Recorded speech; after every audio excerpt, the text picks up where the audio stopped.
doesn't care about you. That's why you need a medical emergency kit. It contains life-saving medications like ivermectin, Z-Pak, and antibiotics.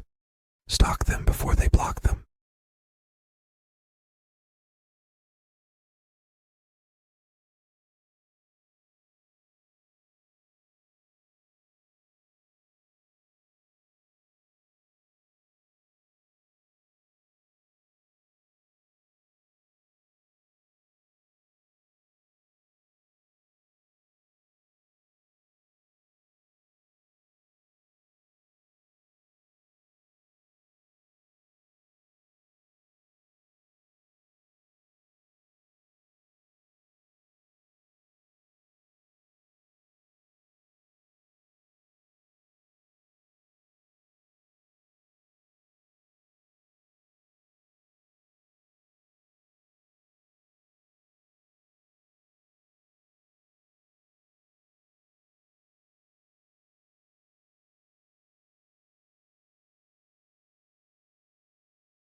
But you don't disavow the entire thing.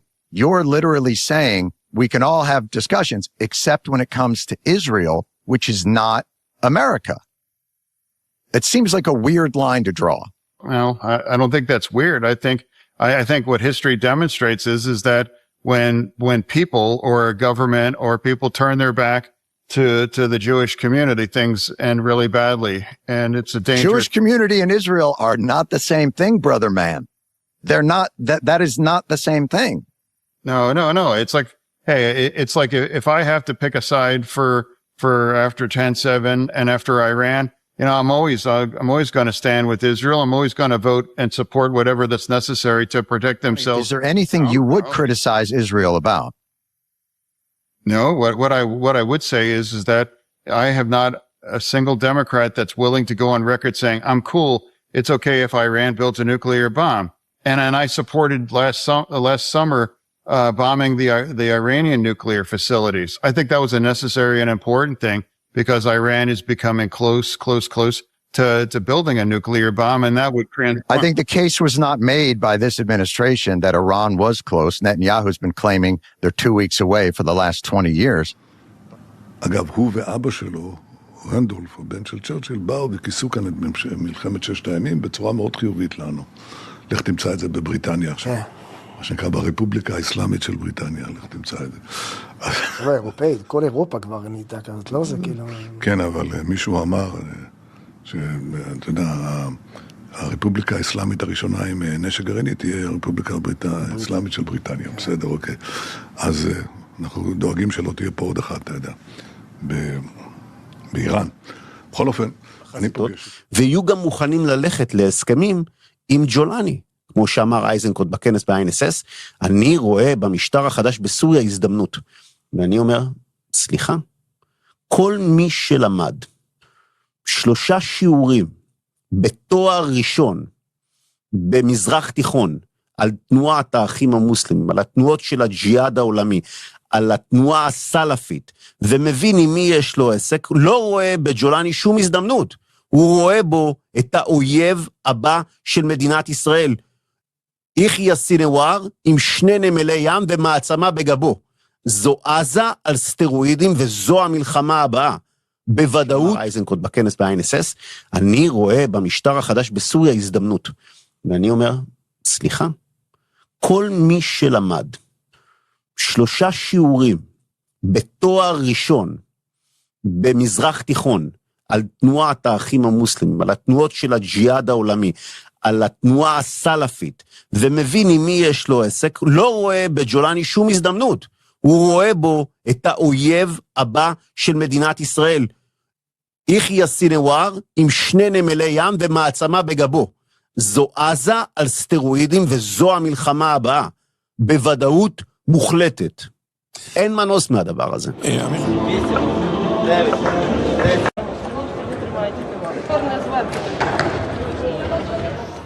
Night you have attacks, and 4 or 5 times per month we have massive attacks.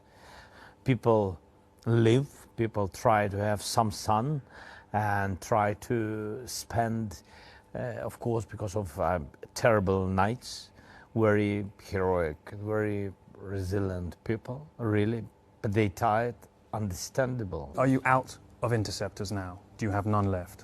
No, I will explain you how it works.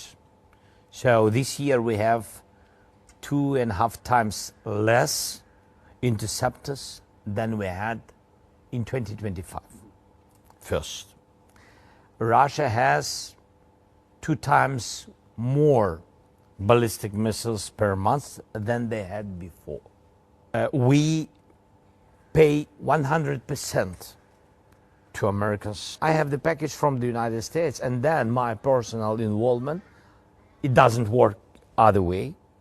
It's my personal talks, meetings, and phone calls each day with everybody.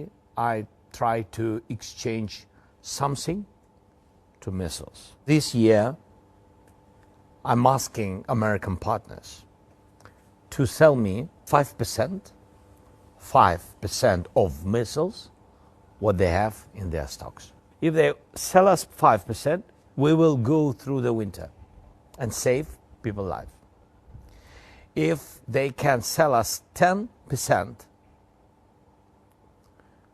we will destroy all the Russians' ballistic missiles.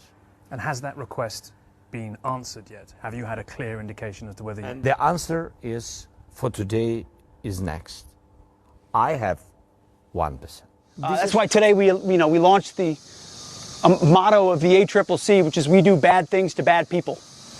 Because for too long, bad people did bad things to good people inside the United States of America and across Central and South America. And we're going to empower great Americans and great partners to do really good stuff and be very capable about bringing violence against drug cartels and designated terrorist organizations, because we're dead serious about securing the homeland. We're dead serious about the Trump corollary to the Monroe Doctrine, which is not just talk, it's not just a policy extension of Teddy Roosevelt. Are historic. In the United States, fatal drug overdoses have dropped dramatically. Flows of fentanyl are way down. Crossings at our southwest border have dropped to 0. The murder rate in American cities is at modern all-time lows. Historic drops in crime. פירוק הכוח הצבאי, ורק אז נסיגה של צה"ל. צה"ל חייב להישאר ברצועת עזה עד לפירוק הכוח הצבאי של חמאס ופירוז. הייתה מטרת מלחמה שאני הייתי שותף לה, של השמדת הכוח הצבאי-שלטוני של חמאס. עד שזה לא מושג, אין לא ניצחון מוחלט ולא ניצחון. ואין גם נסיגות? צה"ל לא ייסוג מרצועת עזה עד פירוק חמאס ופירוז כלל רצועת עזה, וכמובן תהליך של דה-רדיקליזציה ושיקום, שאנחנו נהיה מאוד קשוחים במימוש שלו. אתה יודע מה?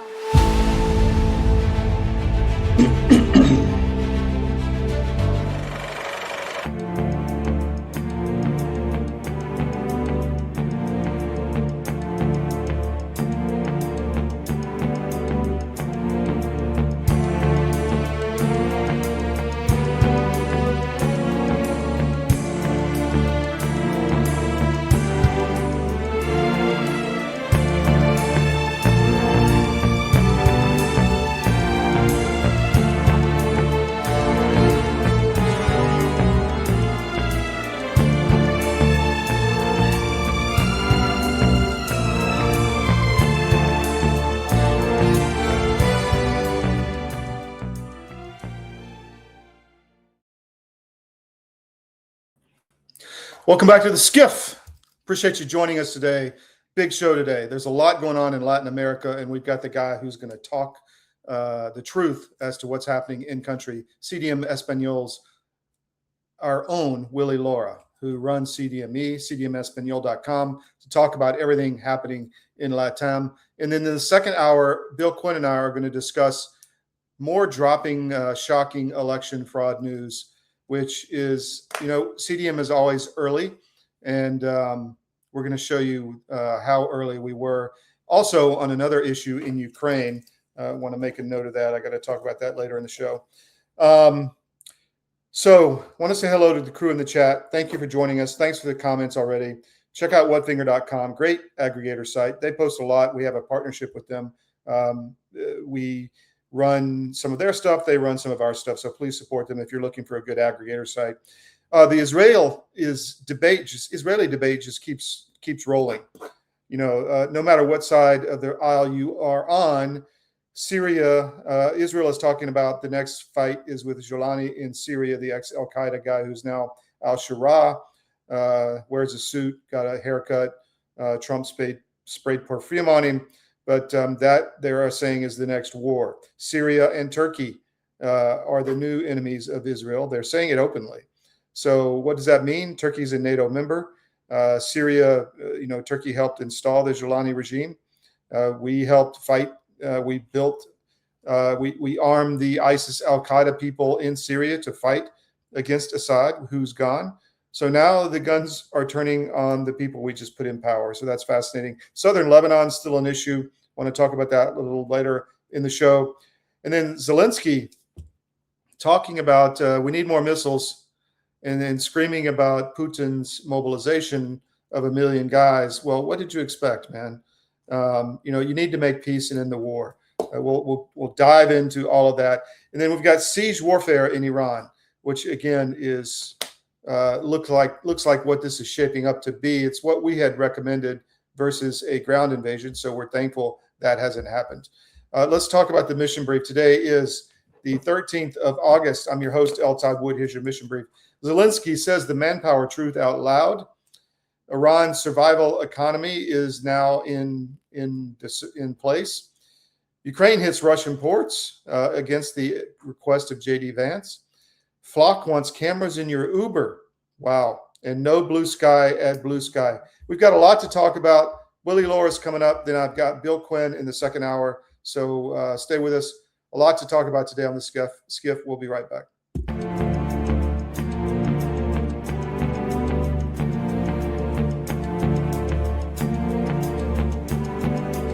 Every day, your data is being tracked, collected, and sold, often without you even realizing it. Big tech companies control your devices, your apps, and the information you share. From your messages to your browsing habits, everything is being monitored and stored. Over time, we've traded privacy for convenience, and most people don't even question it. But what if you could take that control back? That's where Mark 37 comes in. Mark 37 provides privacy-focused phones, laptops, and tablets designed to give you full control over your digital life. With secure systems, expert support, and simple tools, they make it easier to step away from constant tracking and data collection. Because privacy isn't just a feature, It's a fundamental choice.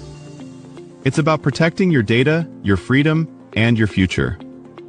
Take back control of your digital life with Mark 37. The pandemic, we can never be caught unprepared again. And so many Americans, when COVID hit, they had nothing in the house. Stores were shut down and doctors' offices were shut down. And even if doctors prescribed drugs, hydroxychloroquine, ivermectin, pharmacists wouldn't fill the prescriptions. That was a nightmare. Now the situation is much worse. We have these horrible supply chain problems. In our emergency medical kit at the Wellness Company, we have 8 prescription drugs that are all potentially life-saving. Most people who died with COVID, they died in the hospital because they didn't receive early treatment. Every American family should have one of these.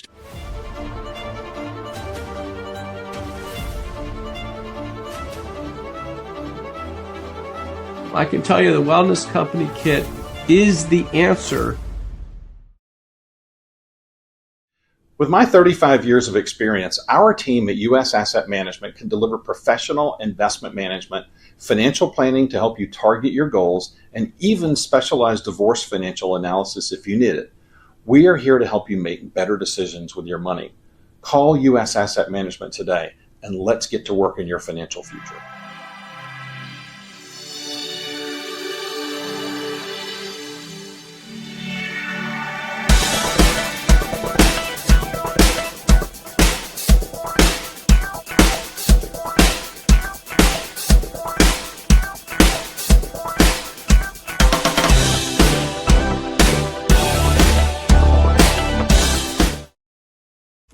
Welcome back to the SCIF. Thanks for joining us today. We've got a lot to go through.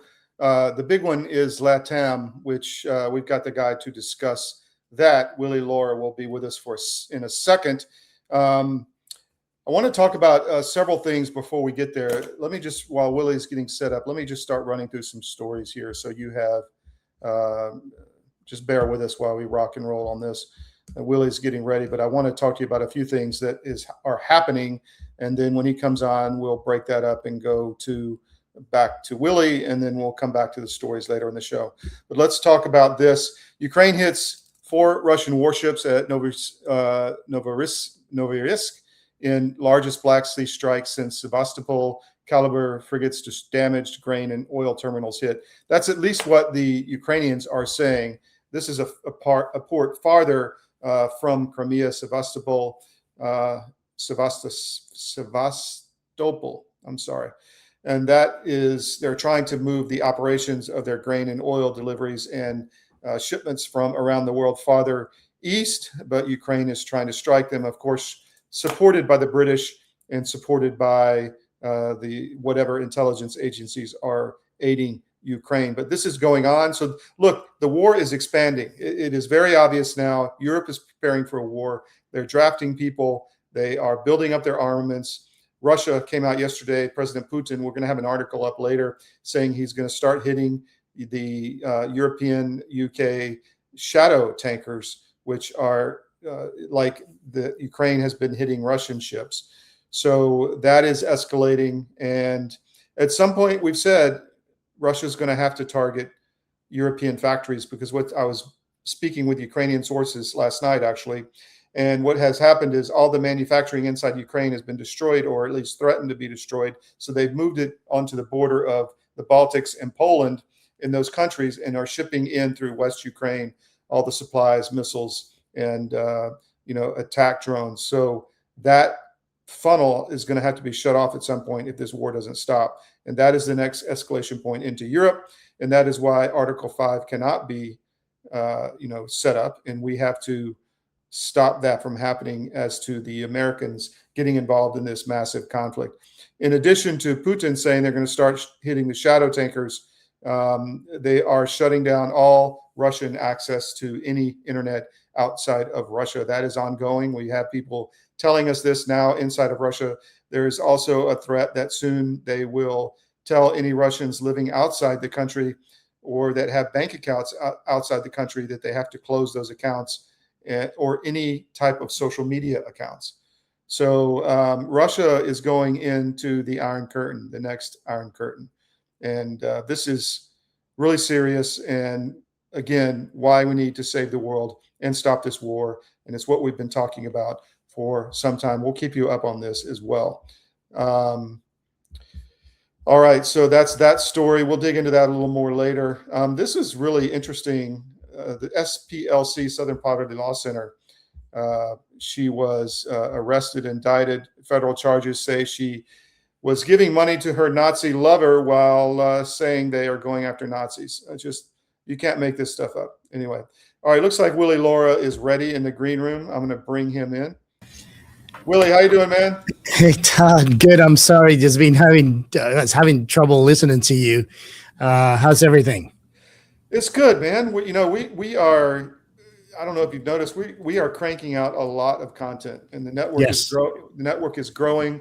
And I know your connections and operation down in Houston, CDM Espanol, and all the other things you're running is growing as well. Tell us about that before we get started. What is? Well, we have this brand new studio here in Houston, and we're servicing different clients. Obviously, CDM and CDM and Espanol are the top clients over here, and we're doing a lot of stuff. We're reaching out to a lot of audience, different podcasts, different articles, and different newspapers. So we're doing really good. Outstanding. Well, I wanted to get you on because of LATAM, and there's a lot to talk about, but the president is talking about this morning, and Pete Hegseth, we played in the cold open, is visiting troops along the border and talking about how they are really going after the drug interdiction and the drug traffickers, and that's essentially been shut down to zero and the borders closed. What are you hearing out of Mexico and the whole cartel situation? Because it's kind of been out there, but nobody's really talking about it in the last few months. I think one of the big questions is how much is the Mexican government actually working with the U.S.? There's a lot of concerns about how the Mexican government is actually paying some of the people in the cartels to maintain that kind of relationship. There's a lot of reporting in terms of that. I think that's one of the biggest concerns of the White House, how much it's actually doing the Mexican government is doing in order to tamper down drug trafficking and human trafficking in the border. I think that's one of the top priorities for the administration, but the Mexican government. It seems to cooperate publicly in a way, but behind the scenes, they're not. And actually, they're actually going after some of the people in government. They're actually trying to work with the U.S., so they're going after them inside Mexico. So it's not good news for the U.S. For the White House, because they're trying to do their best. It's a big task, but they need the cooperation of the Mexican government. That's interesting. So where do you see this going? I mean, obviously, if they can, I think. Well, let me just say, Iran is a siege warfare now. That's essentially what's happening. This is going to be just an ongoing blockade, and whoever blinks first. But I think the attention is going to move to LATAM in Cuba and Mexico. What do you think? Yeah, I think that he has been moving since the Secretary of State, Marco Rubio, took control. He actually helped the White House to change directions as a priority, not allowing China to continue to gain ground in Latin America. So right now, there's only two countries, well, I'll say 2.5, but it's only Nicaragua and Brazil that has left this government. And I think the Secretary of State have done a really good job in trying to refocus the interests and the priorities of the United States and looked at the Western Hemisphere as not only as a partner, but actually as a national security issue. You mentioned Brazil. That's a hard nut to crack. What do you think?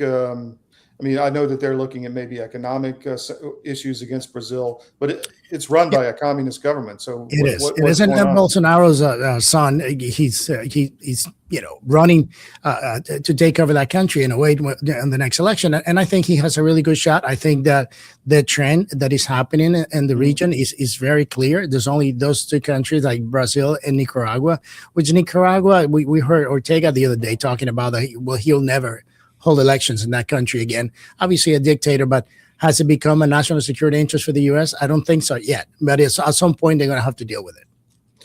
Well, they run the machines down there. I mean, that's how they ran the whole J6. They had, the narrative coming out that the military was going to take care of the election last cycle. It didn't happen. That was kind of a setup. And then they had all the people come demonstrate and then put them all in jail. Very similar to what happened in J6. And a lot of it was directed by the machines. So yes. How do they deal with that problem inside Brazil? Inside Nicaragua? The thing is, like, the repression of the government is way high. There's the complicity of the top leadership of the military is key. In order to get rid of this guy, that top part of the leadership of the military needs to work with the U.S. and other countries to make sure that opens up. The problem is that leadership that Ortega basically built as a fortress around him and around his leadership is still there. And unless the military cooperate and get rid of him, he's still going to be there for a while. And he like I said, it has to become a national security problem for the U.S. I think right now, what is going on in Venezuela, Cuba, which is another target for the U.S. to try to change the regime. There's a lot of conversation going on. The pressures continues to rise. But Nicaragua, at some point, is a country that the U.S. will have to deal with it. Yeah. Well, you were talking about, we had our wires crossed. I was talking about Brazil and the machines, but yeah, I get what you're saying. It's a national security issue in Nicaragua because it's so close.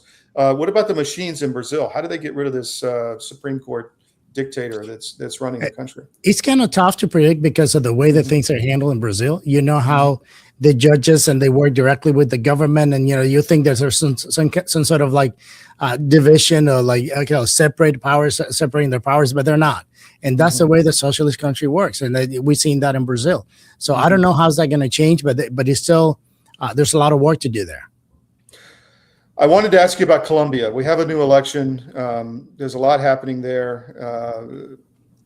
A lot of narratives being created. Is he a good guy or not? I mean, what's your thoughts?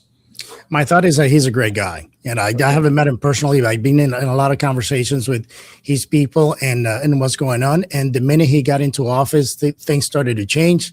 Unfortunately, they had that earthquake. They had paused some of the stuff that he was doing and concentrated on the national emergency that they have. But his plan for the government of Colombia, for the country of Colombia, for the next 4 to 5 years is pretty solid.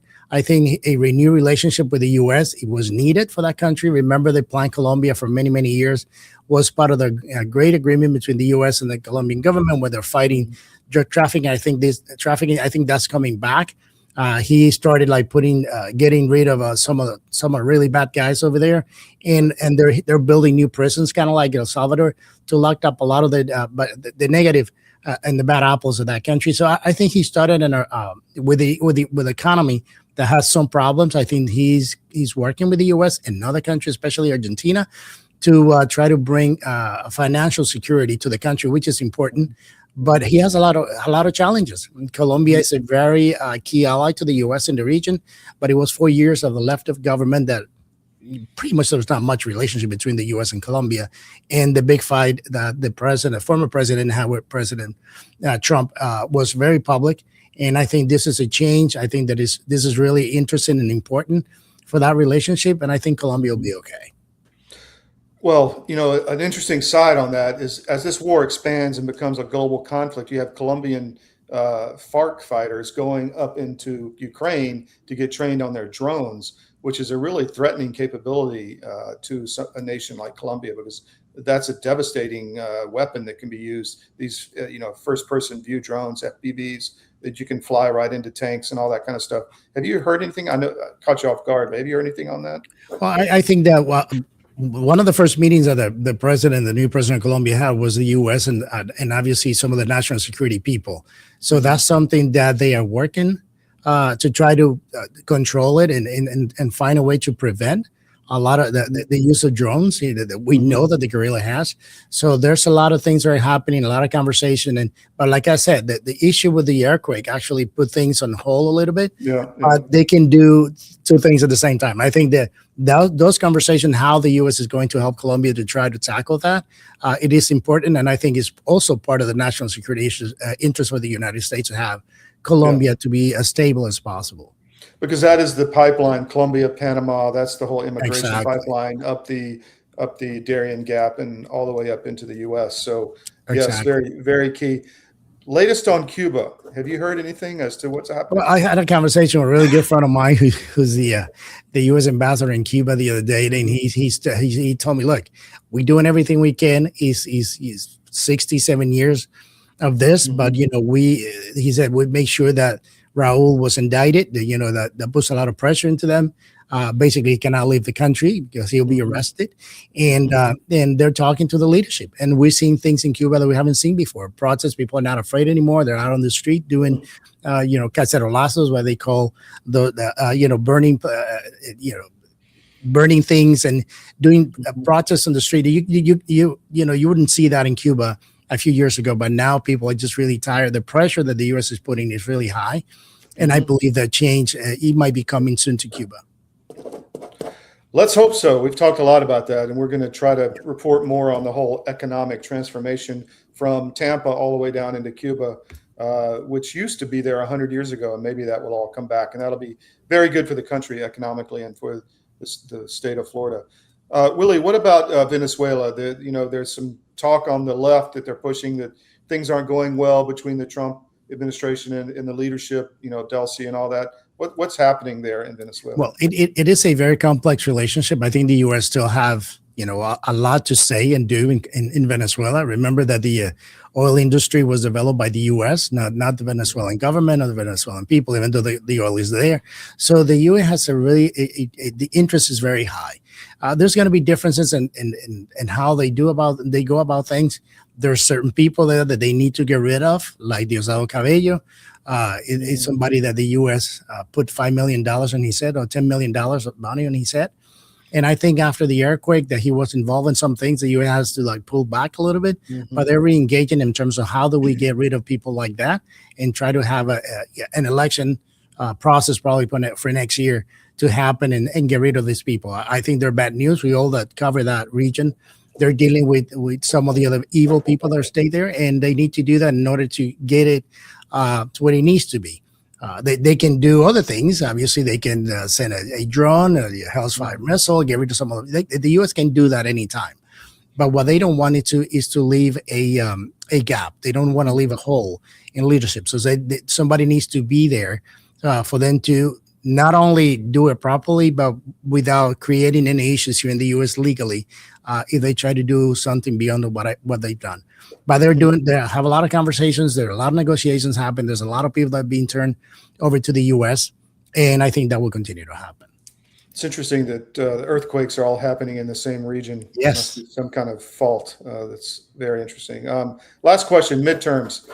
How do we look on the Hispanic vote going into November? It's an interesting conversation we're having nationally. I think that the fact, a few months ago, we had doubts that the Republican Party was going to hold the House. I think it's very likely now that they do, when you're seeing the leadership that is coming out of DSA and what people are seeing. They don't want that in their towns. They don't want that here in Houston. They don't want that in Miami. They don't want that in other places.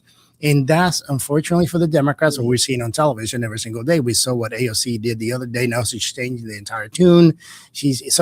It's playing with people's emotions and vote. I believe at the end, the Republican Party still have a shot. There's still a couple of months to go. And I will not be surprised, because remember, a lot of this emotional conversation has to do a lot with immigration and the way that ICE is been acting and doing the things that they've done forever, but the media did not pay attention to it when it was not good for them and for the party that they support in a way. So that is a big conversation. But at the same time, a lot of these votes, the Latino votes, that people that can actually vote, because out of the millions of people, millions of Latino, not all of them can vote. So the Latinos that we talk to, that they vote, they have certain concerns about that, but they understand that they need to have law and order in this country. And the way that the Democrats were not cooperating in these cities with ICE to turn over some of the bad people and have them to go out there to the street and find them in their houses and get them out. It was something that it was used to cover other things, like the investigation of the $9 billion up in Minnesota. So those things that he's getting through, people understanding why that happened. But what is really concerning to the communities is the way that the left and the Democratic Party is turning to a radical place that they don't like it. They really don't. So the Republicans still have a shot in November. Let's see what happens. Let's see if the president puts out an immigration reform before the election. That could be something that will force Democrats to vote against it. And if they do it, then it'll be probably the end of the Democratic for Latinos as we know it. Wow.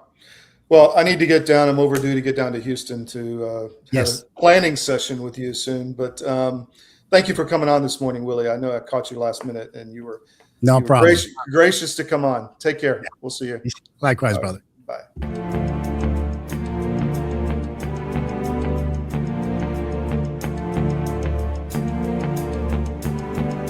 First time ever, we're bringing you My Pillow mattresses and mattress toppers for as low as $99.98. Remember, sleep's all about temperature and pressure points. Whatever sleep needs you have, we have the right technology for you. Like our My Pillow mattress topper, our queen size has over 10,000 individual comfort supports to help relieve your pressure points. And how about our 3-inch Hybrid Plus mattress topper? It's infused with copper and silver to help your body get the restorative sleep it needs. And our My Pillow and Case Coil mattresses, I personally helped develop these mattresses to make sure they have everything needed to give us great sleep. Plus, they're made right here in the USA, and they ship right to your front door absolutely free. So go to MyPillow.com or call the number on your screen. Use this promo code to get MyPillow mattresses and toppers for as low as $99.98 and free shipping.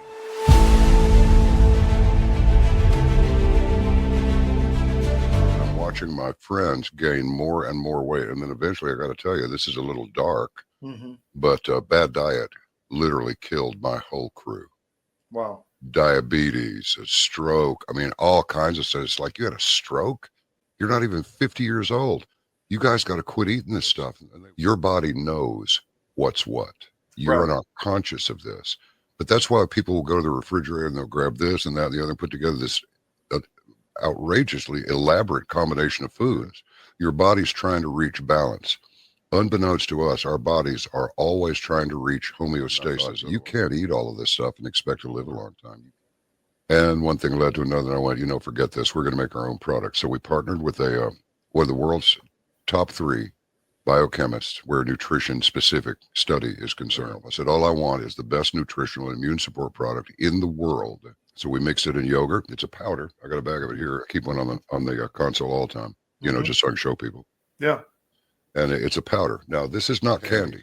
This is hardcore nutrition. And sugar is an enemy. And most people do not know that the reason these bellies are showing up on people all over the place, your body makes fat to store the toxins it can't get rid of.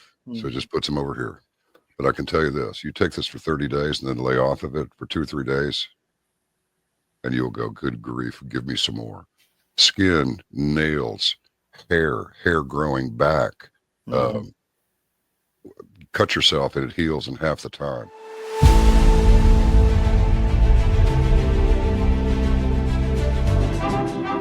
Put silver wings on my son's chest.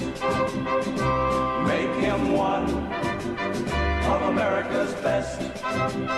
He'll be a man. He'll test one day. Have him win the Green Beret.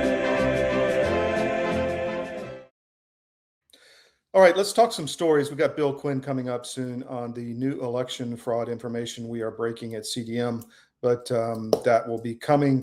But I really want you to get you up to speed on a lot of the issues. We've talked a little bit about Iran. Let me just bring that story up real quick again. So this one is on CDM. Iran is now a survival economy. It's now a question of the question of will on both sides. Essentially, the Iranian regime has told its citizens to survive. They're not going to get any, shipments of stuff, and they have to just make their way through life without much support from the government and with an economy that's essentially collapsing.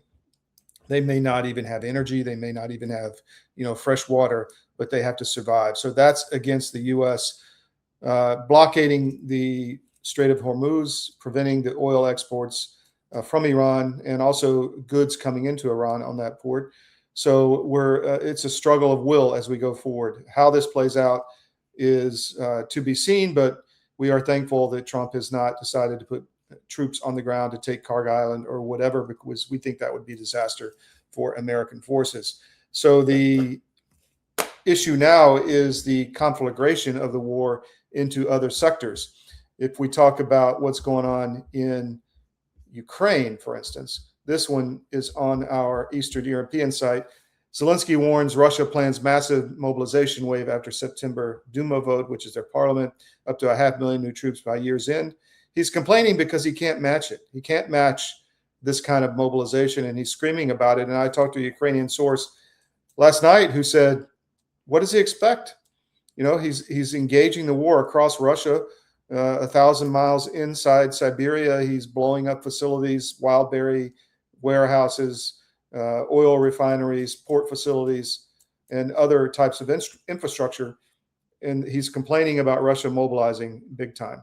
As we said earlier, we're being told from people inside Russia that the Kremlin is going to continue to lock down the internet inside Russia to force Russian citizens living abroad or inside the Russian Federation to close any bank accounts or social media accounts outside the country.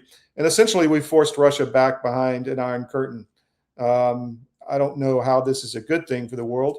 And again, another reason why this war needs to stop. As we've said earlier in the show, all the production of the weapons that Zelensky is using against the Russian Federation have been moved into Poland, Latvia, and the other Baltic countries. And at some point, Russia is going to have to target those facilities in that pipeline of weapons. That's just common sense. So we are hoping the war will end. We hope that we hope Trump fully disengages, because if that trigger does happen and the Russians start attacking facilities inside Poland, for instance, then you're going to have an Article 5 issue with wanting the U.S. to join the war against Russia, and we don't want that to happen. So we're going to continue to scream loudly about that, and we want this war to be over. In addition to the mobilization issue, here's more information on Tsarism.com, our Eastern European site, which is not pro-Europe or pro-Russia or pro-Ukraine. It's pro-truth. But Ukraine hit more Russian targets at the Novorossiysk port to the east of Sevastopol, and we hope that we hope that doesn't continue. But it looks like they're going. We don't know the damage assessment from this strike yet, because we can never believe the Ukrainian propaganda that's coming out. But we hope that this type of thing will be stopped going forward.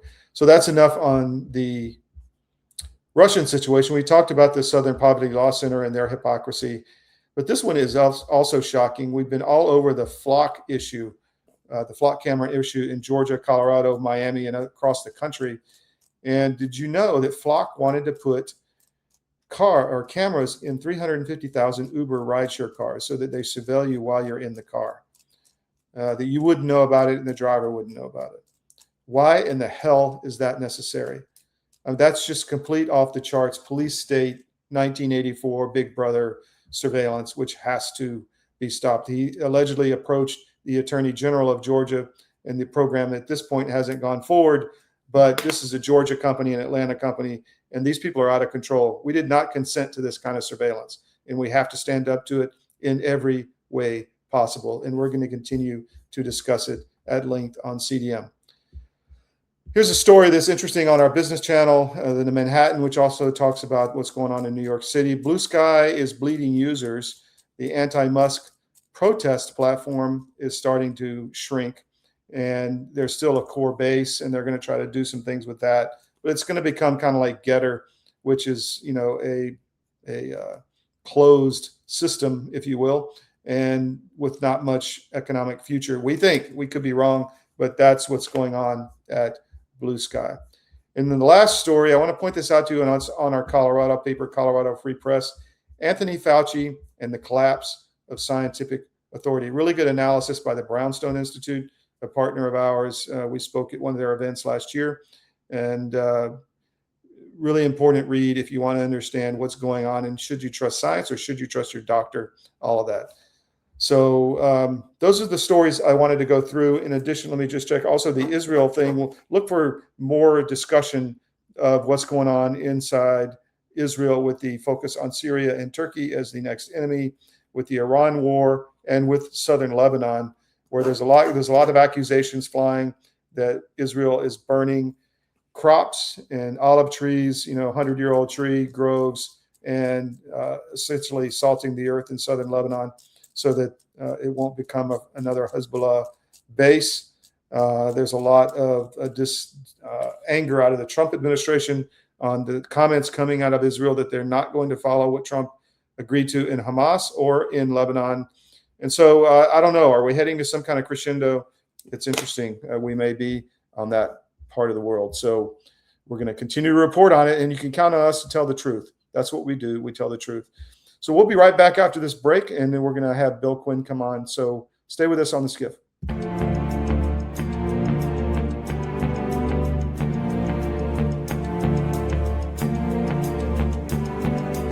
Every day, your data is being tracked, collected, and sold, often without you even realizing it. Big tech companies control your devices, your apps, and the information you share. From your messages to your browsing habits, everything is being monitored and stored. Over time, we've traded privacy for convenience, and most people don't even question it. But what if you could take that control back? That's where Mark 37 comes in. Mark 37 provides privacy-focused phones, laptops, and tablets designed to give you full control over your digital life. With secure systems, expert support, and simple tools, they make it easier to step away from constant tracking and data collection. Because privacy isn't just a feature, it's a fundamental choice. It's about protecting your data, your freedom, and your future.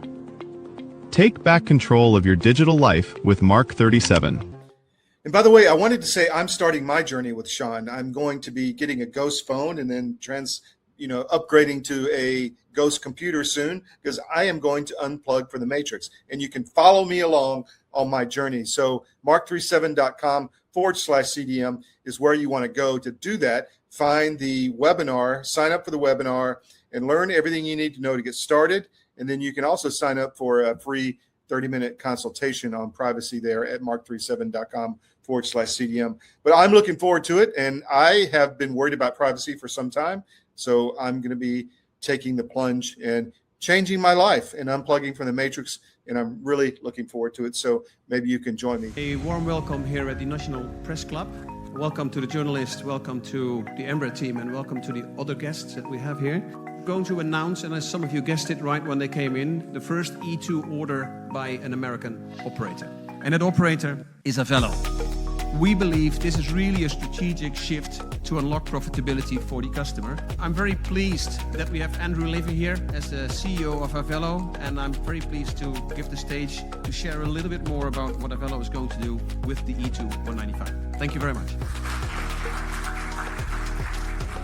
Couldn't be more excited to be here as part of this historic announcement. We have such a great cultural fit as companies, so we're very, very excited to be Embraer's newest customer. We launched our airline in April of 21, and our target is focusing on small secondary airports of large metro areas. We've carried over 8 million customers since we started on 63,000 flights. And we've done all these things with 1,200 of the greatest crew members I could ever imagine having, and many of them are here with me today.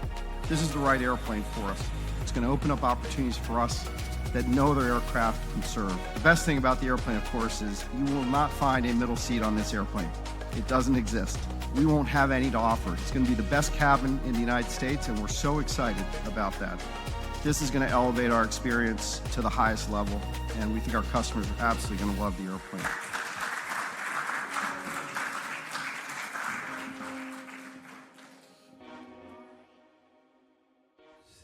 Your government doesn't care about you. That's why you need a medical emergency kit. It contains life-saving medications like ivermectin, Z-Pak, and antibiotics. Stock them before they block them.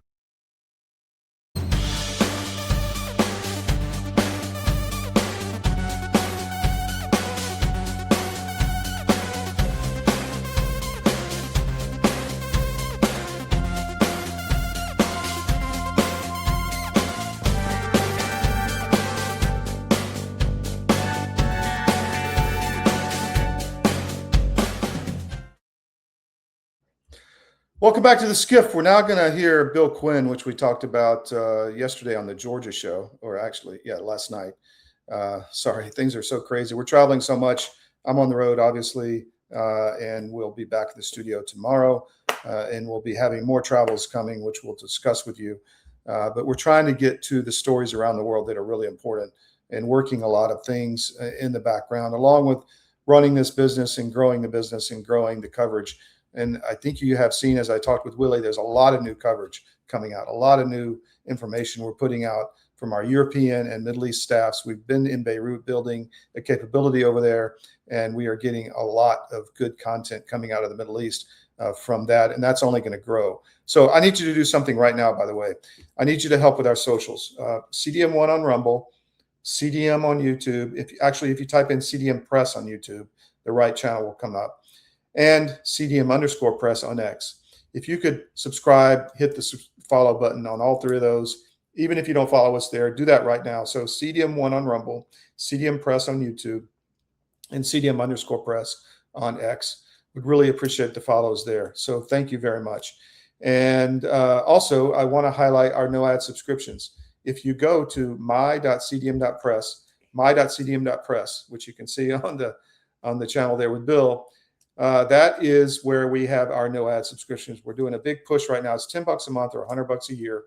And a lot of people just pay the 100, get it out of the way, and they love hopping around between all of the different regions that we cover, and you don't have any ads pop up. And we did this because we get this, a lot of people come in and say, I just hate ads. Well, we have to survive, and unfortunately ads are one way we can make money. But to survive, to pay for this massive operation we're building. So we need your support financially to do that, and you get something from this as well. So go to my.cdm.press, sign up for our no ad subscription, and you will help us grow and be part of the network we are building, which is Credible Media. So thank you for that. What else? I just wanted to talk about the wellness company real quick. twc.health/CDM, promo code CDM to get 10% off. I have my travel kit with me right here because I'm traveling. I have the contagion kit at home. I use the spike support to help reduce the spike protein in your blood. Although I wasn't vaccinated, there's a lot of shedding that people get, and there's a lot of different. I was having these weird skin conditions come up, and I met with Dr. McCullough, and he said, "Get on the spike support," and guess what? They cleared up. So the shedding can cause things that in your body that from the spike protein, from the vaccine, or from COVID that lasts for a long time. We don't know how long these last in the body and what's floating around out there with these bioweapons. But there's so much at the wellness company that you can partake in, from the emergency medical kits to the nutraceuticals, the pharmaceuticals, the memberships, the weight loss, the parasite cleanse. If you haven't, had a parasite cleanse, get some of that ivermectin and just make sure nothing's in your body that you don't want there. And because there's all kind of side effects from those too that are all not really recognizable sometimes. So check out what they've got. Spend some time on the website. CDM.press is the promo code, and you get 10% off. All right, here we go. We're going to play this interview I did yesterday with Bill Quinn on the Georgia show, and we'll go from there. Okay. All right. Well, let's begin with this. Many people have heard the word hidden hand. And one of the things we're going to discuss this evening is there is apparently a hidden hand behind much of what is going on, not just in the U.S., but globally with regard to elections. The global hidden hand in elections. So let's start with the presentation that we put on July 7th, just over a month ago. And we hosted Mr. Martin Rodil. And Mr. Rodil has 25 years in his background investigating Venezuela, the Cartel de las Solas, and all of the shenanigans these folks have been pulling for quite some time. And he reported, and we have covered it in these last weeks, that the software built for Smartmatic was built at the behest of Hugo Chavez, and with the help and the money and the backing and work of the Cartel de las Solas, a $3 trillion cartel, the biggest in the world, we believe, the biggest on the planet, we believe. That software was then subsequently ported meaningfully from Smartmatic to Sequoia to Dominion, and then to now to Liberty voting system. Most people realize that Georgia is the greatest concentration of Dominion and now Liberty voting systems anywhere in the country. Every one of our counties uses these systems, and the software running them appears to, according to documentation, appears to be the same software built and currently owned in Venezuela. Very super concerning. So we've reported that on July 7th. Several thousand people in Georgia and beyond have viewed that video ever since, and it's gone all the way across X and YouTube and Rumble and so forth. In the last 2 days, Mr. Rodil was kind enough to share a couple additional documents, and what's notable about these is the parallel between what's being spoken of at the national level in the Trump administration and with their representatives and with the president himself, and what we reported on the 7th. Let's take a look at these. So on the left, you'll see a CIA note that was released. You'll notice that it was approved for release by Council of the President on July 10th, 3 days after our broadcast with Mr. Rodil. How fascinating. And we again thank him and honor him for being willing to bring this information out and in such a timely manner. This goes through, again, underscoring that these findings are real. Venezuela's ability to manipulate elections is real and has been known.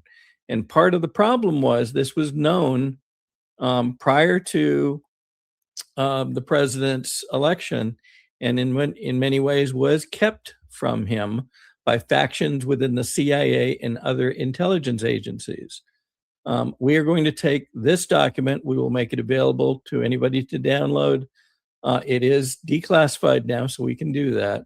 We'll put it up on the Georgia Record so folks can pull it down tomorrow.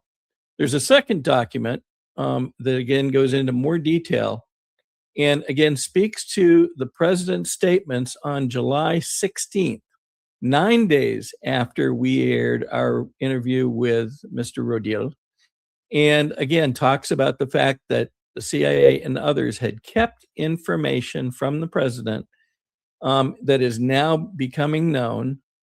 And it again underscores the abilities of this software and these systems to manipulate, to control election outcomes.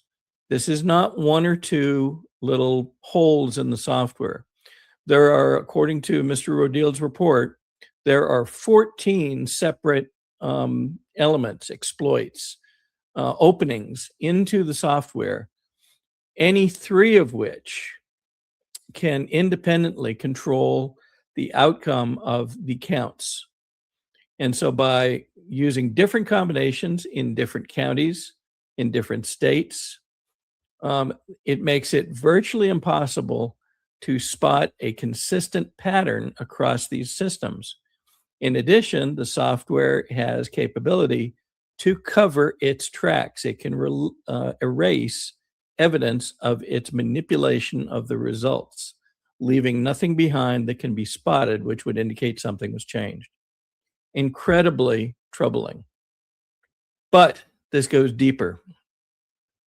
In the coming days, you are going to hear about another organization, even bigger and broader across the world, known as AWEB, the Association of World Election Bodies. I had not heard of this before, and in conversation with you earlier today, I think we agreed that neither of us had heard of this. But it purports itself to be the largest organization in the world in helping countries build and put in place effective election procedures. Of course, any organization is going to say that, but what is the reality behind AWEB? Well, we're going to cut to the chase in many ways. This is a long conversation, And as I said, in the coming days and weeks, I am quite certain that virtually everybody will have heard this and will learn a lot more about AWeB, but we're going to give you the primer tonight. Here is their website, and it has a promo on the front page. It talks about things like leadership, their secretariat, which is the governing body, and so forth. It is very interesting in that when you look down into their organization, you find very few, if any, names of individuals that are running this. Let's take a look at how broad they are. So AWeB presents itself as an organization to aid in best practices in elections worldwide, and they list a number of capabilities that they say that they provide. How broad is it? 111 countries are members of AWeB, 111.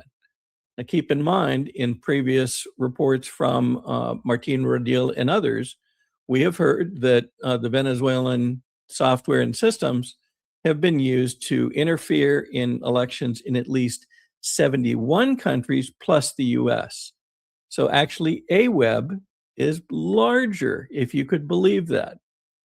There are 121 governing bodies across those countries. Some countries are large enough where they have multiple different organizations participating and working with AWeB. China is using AWeB to assist with elections worldwide, and I use the word assist reservedly. The central headquarters for AWeB is in South Korea. Very interesting place if you think about it, in terms of why would there be a worldwide headquarters based out of Seoul, Korea for elections? And once again, in our interview with Martin Rodil, he identified that technicians that had been hired from the original organization that had built the software that came out of Venezuela state that they, how they built the software, they talked about the 14 exploits that we just mentioned, and that they had, this had been used and ported to systems in 71 countries plus the US. Very interestingly, South Korea just had their elections. And if you go back and look at South Korea's history, they've had relatively few elections on a regular basis in the past years. But what they are reporting is that their experience in their latest elections is much the same as what we found in the 2020 elections here in the US. The dynamics and what's happened goes beyond our ability to report this evening. But again, you're going to hear much more about this. And you may recall that the South Korean government and representatives of South Korea attended both the conference that I attended back in June and will attend the conference that I'm attending in Las Vegas in the next 3 weeks. We will learn more from them. There was also persecution of the president who tried to get to the bottom of the election fraud with the machines and tried to seize the machines with military force. And he was convicted and put in prison, I think basically for life. So, I mean, the repression is what I'm talking about, you know, that if you try to stand up to this, just like in Georgia, they're coming after you. That's correct. Now think about the other dynamic. We also reported the dynamic with Eduardo Bolsonaro, who also attended these conferences, aired a movie which describes the experiences of his father in trying to gain and hold the presidency in Brazil, and again has faced many of these same persecutions, including an assassination attempt that nearly took his life. So these are very serious issues. Okay, let's go back to AWeB for a minute. So South Korea just experienced the same dynamic as we did in the US 2020 elections. AWeB has received, listen to this carefully, very significant funding through US aid. That's right, our US aid. And it turns out USAID has provided funding in all, it appears, 111 countries where AWeB is present. Go back to the beginning of the Trump administration. Remember Doge, and remember what Doge initially focused on, USAID. Coincidence? Doubt it. AWEB was built out initially in 2013. Go back to 2013 and recall this is the time when Obama was president in the US. John Brennan was serving as director of the CIA, and indeed served in that capacity from 2013 through 2017. We've also heard that John Brennan and Obama participated heavily in the Russian collusion hoax against Trump. Let's talk about some of the Korean conservative, in quotes, politicians. They have maintained an MOU, a memorandum of understanding, with the Chinese Communist Party now for over 20 years. These are the conservative, or what they claim are the conservative politicians within South Korea. They've had an ongoing memorandum of understanding with the Chinese Communist Party, and that has been in place for over 20 years. They feign conservative values, but have demonstrated an affinity for Obama and his regime, and in fact appear, and we'll see more evidence of this in the coming days and weeks, they appear to be moving Korea closer to China in thinking and relationship. Here's one example.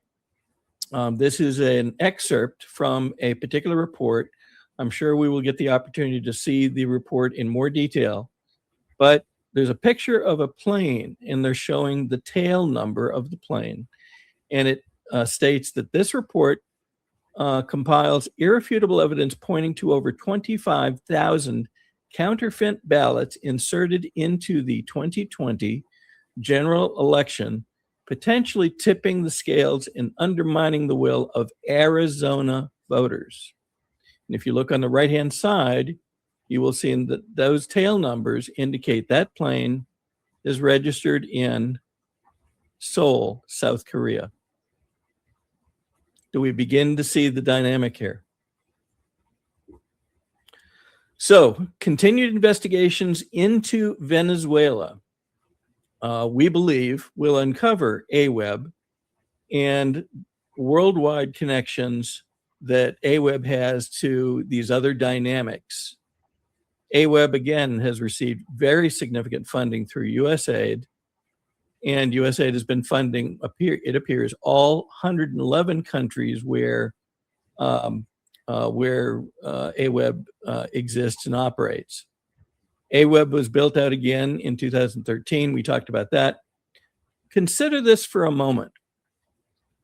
If a nation state wished to attempt to take global control, would they do that from their own turf, in their own country?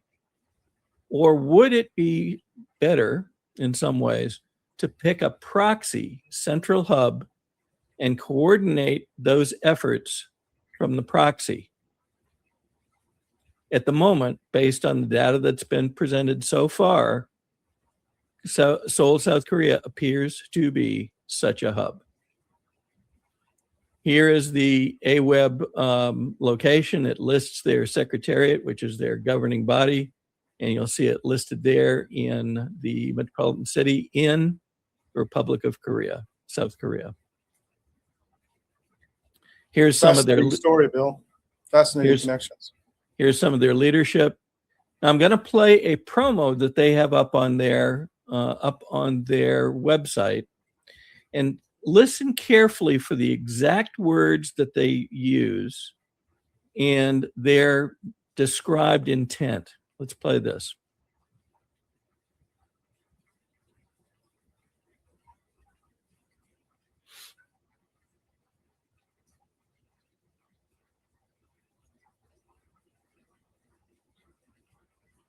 Bear with me for a moment.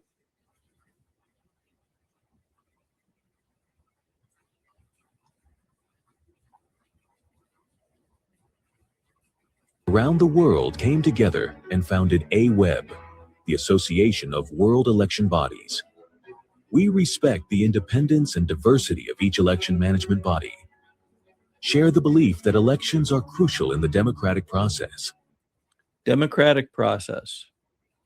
What that word is used extensively by those who want to be able to pretend that they are providing support for the people rather than the government. And cooperate to ensure a trustworthy electoral process. AWEB, the world's largest international organization in election management. The AWEB community is a hub for exchanging experiences and knowledge among members.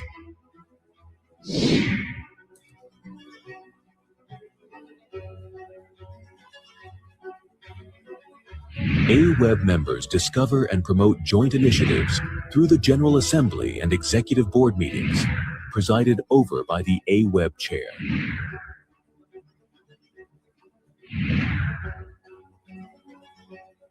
Organizing seminars and international conferences,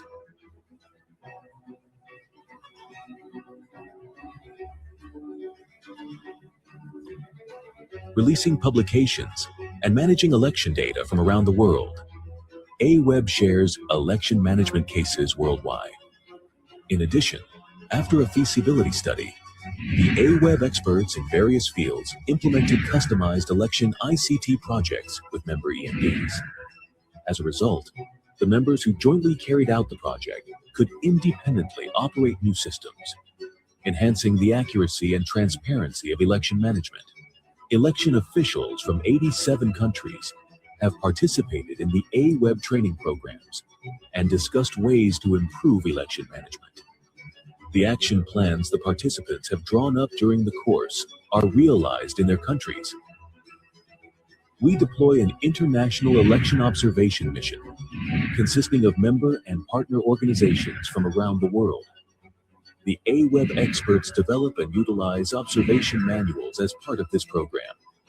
The recommendations of the observer group are actually used to improve the election management procedures in the countries where the AWEB election visitor program was implemented.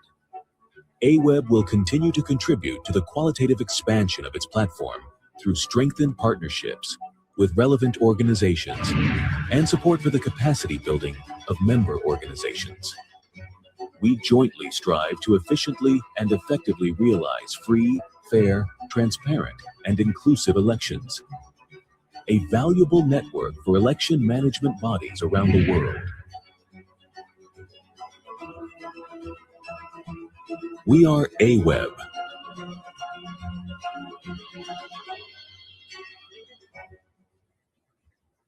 Fascinating. Did you hear them infer, without actually stating it that way, inclusion? I don't know that they use the word diversity, but they appear to be trying to infer that they want everybody included. Everybody gets a vote. Well, why does this organization exist? The nations have their own sovereign elections. It's no business of some global government to help another country with elections. Well, especially something being driven out of South Korea. Yeah, South Korea is they're in my mind and in the folks that I've spoken to today, they're relatively unknown for running global initiatives. And two, why would it be in the area of elections? Well, it goes back to the question we posed. If the real driver here is China, the role of South Korea would be as a proxy, a central hub, if you will, in which to distribute this concept around the world and make it look relatively benign. But is it? Sure doesn't feel that way. It feels, especially the fact that we have 30,000 troops, I believe, left there, and a whole lot of Air Force and other assets protecting them. Good point. So, good point. Now add in the number of dollars that have gone through U.S. aid to support this initiative. How would you explain the fact that U.S. aid made the decision, maybe with the help of others in the government, maybe with the help of Congress, we don't know that yet, to deploy those numbers of dollars in an initiative to drive and manage, and they claim their election management concern, manage elections around the planet. How It's could you insane. explain that?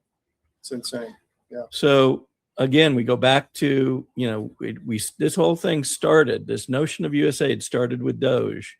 And a lot of people questioned, why are they going after USAID? They're providing, rice to hungry people around the world. It's not the full picture, not the full picture. So there is much more to learn here. As I said, in the coming time, I believe people will hear more and more and more about AWEB. They must, because as the investigations into Venezuela and their role in what's happened in the U.S. and elsewhere, the threads, we believe, will begin to pull at the, at the wool that's been pulled over our eyes about AWEB. The very fact that most people have never heard of it, to me, is telling. Sure. How would we not have heard of this? It's a global Especially organization. After 6-7 years of this crap. Yeah. That's right. That's right. Starting back in the Obama regime. Mhm. So, all right. With that, something else just came out literally just before airtime, and it goes back to the notion of money and mismanagement of money. And this comes from RFK Jr. And it's not with regard to AWEB. It's not necessarily with regard to USAID exactly, but it indicates, again, this notion of we are uncovering fraud all across government spending, going back quite some number of years, but especially given an urgency that appears to have stemmed from the fact that folks knew that Trump and others were going to be looking carefully at spending going forward. Let's listen to RFK's report that just came out. Sir Xavier Becerra, when he came into my agency, there were only 80 people in program integrity, 80 people. This is for 50 states and 5 territories. These are the people who are monitoring $2.2 trillion in payments annually from my agency. We do 4 million transactions a day. There's only 80 people looking at those. Xavier Becerra came in and transferred 76 of them out. So that when I came in, there's only 6 people who are in charge of all program integrity for my department. And it was an invitation for the fraudsters to come in and steal everything. And that's why we have this hospice program. We've closed thousands of hospices here in Los Angeles because they didn't have patients. They were just billing us $6,000 a month for phony accounts. And the durable medical equipment fraud, tens of billions of dollars here in Los Angeles County. Autism services, tens of billions of dollars, all stolen because nobody was minding the store. Xavier Becerra came in and he instituted a program called Pay and Chase. What that means is when we get an invoice from a hospice that we know is fraudulent, we know that hospice is not treating patients. They've been busted before. We have algorithms that can identify that this is almost certainly a fraudulent case. His policy was you pay them and then you chase it. You go back and try to claw it back, which of course never happens. This was an insane policy. We shut that down. Okay, so just the reason I wanted to bring that up is because, again, patterns.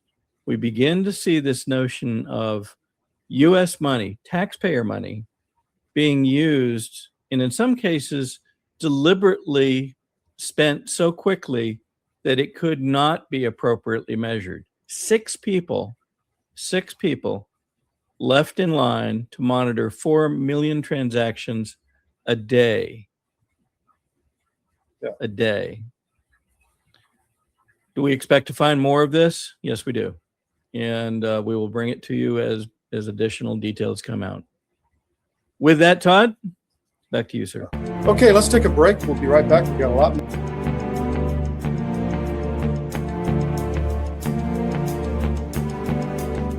Well, in the case of hydroxychloroquine and ivermectin, these are two medications that have been FDA approved for use in humans for decades. They are very, very inexpensive. Interestingly, available over the counter in almost every other country other than the US and Canada. You can just walk into a pharmacy and buy them like we buy Tylenol in much of the world because they're that safe. And we've known for decades that ivermectin has very strong antiviral properties. It has anti-inflammatory properties, and both ivermectin and hydroxychloroquine are what we call zinc ionophores. They help to move zinc from the bloodstream into the cell, which is where it needs to be in order to fight off a virus. So lots of application for these, and we have every reason to believe that those drugs also will likely have some efficacy against H5N1 or a number of other respiratory viruses that we may meet down the road. If you haven't noticed, gold has reached a new high, all-time highs actually, and keeps going up every day. Why is that? It's because precious metals are a long-time historical store of value. And if you own a portfolio and you have assets in the fiat currencies, i.e. stocks, bonds, cash, or whatever, you're vulnerable to hyperinflation, which is coming as our debt explodes another trillion every 90 days. It's really scary. So how do you protect yourself? Go to Advisor Metals. If you look on any of our CDM.press sites, about halfway down, there's an ad for Advisor Metals. Click on it, fill out the form for your contact info, and Ira Bishotsky will contact you and talk to you. It's an easy conversation. There's no sales pitch.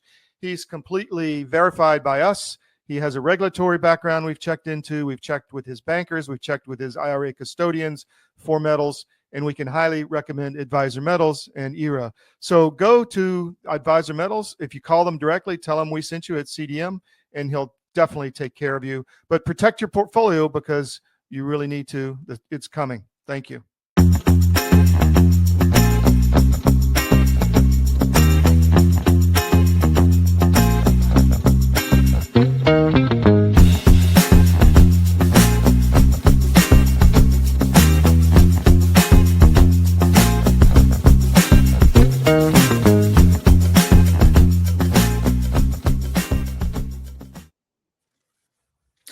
Okay, welcome back to the SCIF. Before we go, I want to show you, we've talked a lot about our early reporting on certain stories.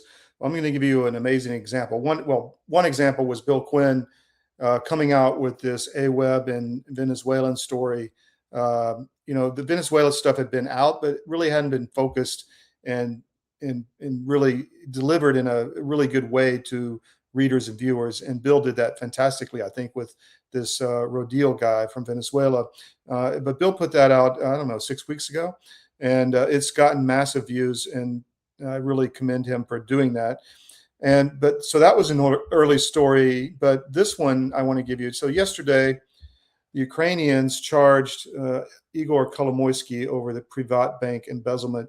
Privat Bank was a bank in Kiev in Ukraine where he and Poroshenko, the former president, was laundering hundreds of millions of dollars of U.S. aid through the bank. It was essentially a money laundering machine, washing machine.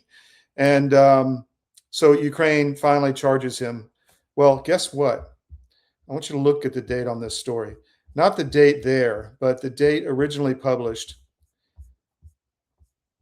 October 29, 2019. Ukrainian Privat Bank nationalization was about keeping corruption going, not ending it. What are the Dems hiding? Obama was behind this, but we broke this story in 2019, literally in Kiev. I remember hitting the post button while I was having breakfast at Hotel Ukraina, Hotel Ukraine, in the middle of Maidan, almost 10 years ago. So we were very, very early, and that's what I mean. We're early on this stuff, guys. We have reporters everywhere. You're in a matrix where you're not going to see anything unless you watch CDM. I'm serious. That's just the way it is. That's the truth.